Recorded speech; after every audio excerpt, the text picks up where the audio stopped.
Last year, I worked part-time as a food delivery driver for a local service. I also had a job at a bookstore, but on certain days I made more money doing deliveries because more people placed orders on specific days. On those days, I spent most of my evenings driving around, delivering food for almost 6 months. I became quite familiar with the routine, and it became second nature to me.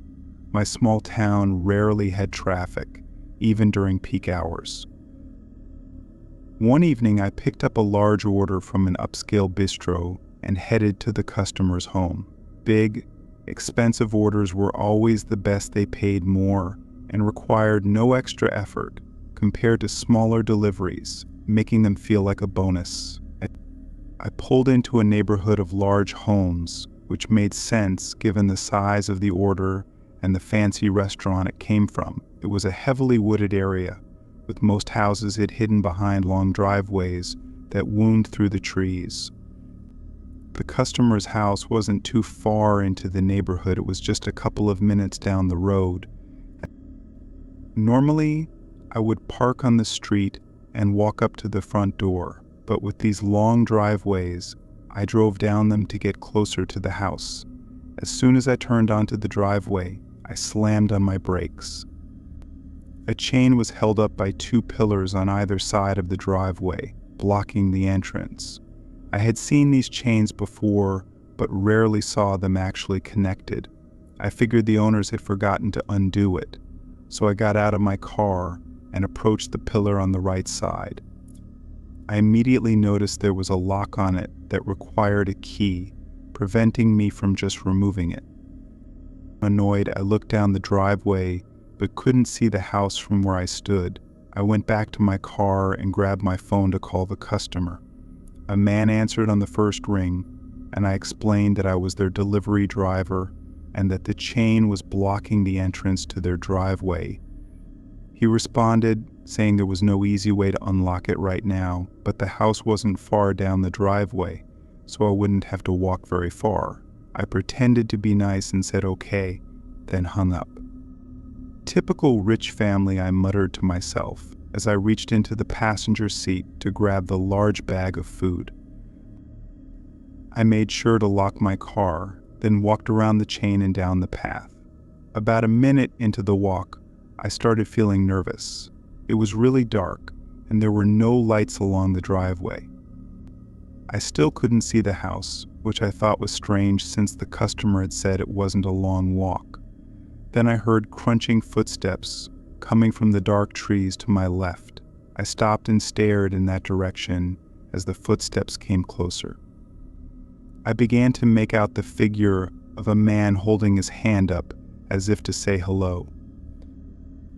"Who are you?" I asked, trying to hide my shaky voice. The man joined me on the driveway and explained that he was the one I had just spoken to on the phone. Still uncomfortable, I asked what he was doing. He took a step forward and began saying that the driveway took a sharp turn up ahead and that it was actually a shortcut to go through the trees, so he figured he'd meet me halfway since it was a long walk for me. I found the whole situation very strange. He had said on the phone that it was a short walk, but now he was admitting it was long. It just didn't add up. The man stood a few feet away from me and held his hand out for the bag. I hesitantly stepped towards him and handed him the food. He thanked me and turned around to head back the way he came, but then he stopped and turned to face me again. "I forgot to bring your cash tip," he said, looking me in the eyes. Something about the way he said it made me extremely uncomfortable, so I said, "Don't worry about it," and started walking back down the driveway to my car. "It's just a quick walk through here. If you want to come with me, I can drive you back to your car once I give you your tip." I didn't respond and began walking faster down the dark driveway.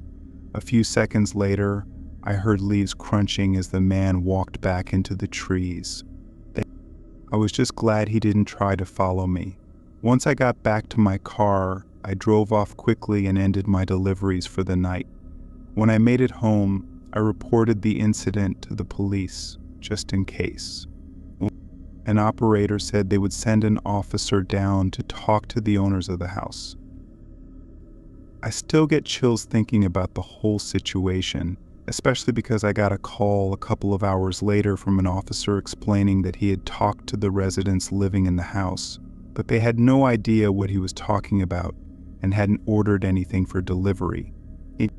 I don't know if the residents were lying or not, but either way, it was a very disturbing experience and has made me a lot more cautious when doing deliveries at night. It was a typical evening delivering packages around my town, and I was en route to probably my 8th or 9th stop of the night. I usually just played music and zoned out while driving between houses in the warehouse, as it could get pretty monotonous. As I navigated the dark, empty streets, I suddenly noticed a couple of warning lights illuminate on my dashboard. It was a bit concerning, but they didn't seem too critical, so I kept going. My car was old with a lot of miles on it, but it generally performed well, so I figured it must be a false alarm or something. Unfortunately, as I continued down the road, more and more warning lights started to light up before the check engine light flashed, and eventually my car sputtered to a halt. I had never experienced a car breakdown before, so I wasn't entirely sure what to do. The first thing I did was try the ignition again, hoping it would start back up, but it was completely dead. Looking around, I realized I was pretty far from anything useful. I knew where I was, having driven down this road many times before, but the nearest open place was a convenience store about half a mile away. I called the customer to inform them of my situation and then called my work. My manager told me not to worry about delivering the package and to just sort out my car issue and head home for the night. That gave me some relief, knowing I didn't have to worry about work anymore, but I was still uncertain about what to do next. I decided to call my brother, who lived about 40 minutes away, as he was the only person I knew who would still be awake at this hour. He picked up and immediately asked what was going on. After I explained my predicament, he sighed heavily and said he would come and pick me up and drop me off at home. I told him exactly where I was and thanked him, then settled back in my car, relieved that help was on the way.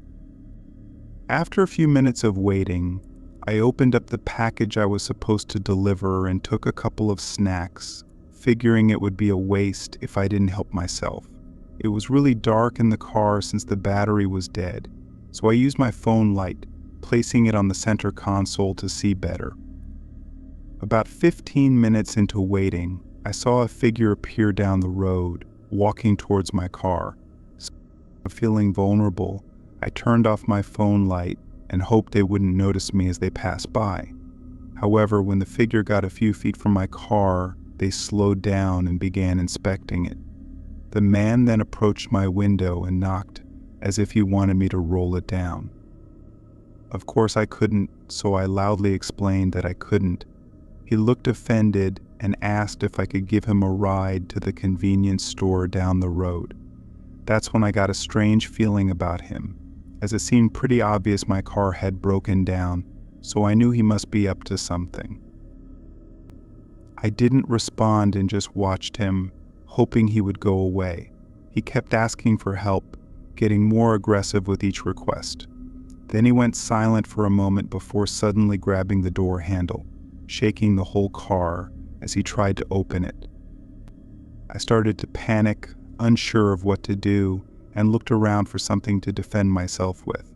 All I found was a small screwdriver in my glove box.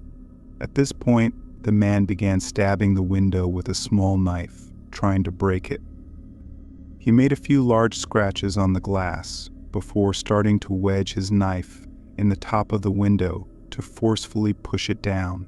I yelled at him and screamed for help, but I knew my cries would go unheard. He continued his assault for over a minute, his eyes filled with pure anger, trying everything to get in. Then he stopped, stood there for a moment, silent and breathing heavily.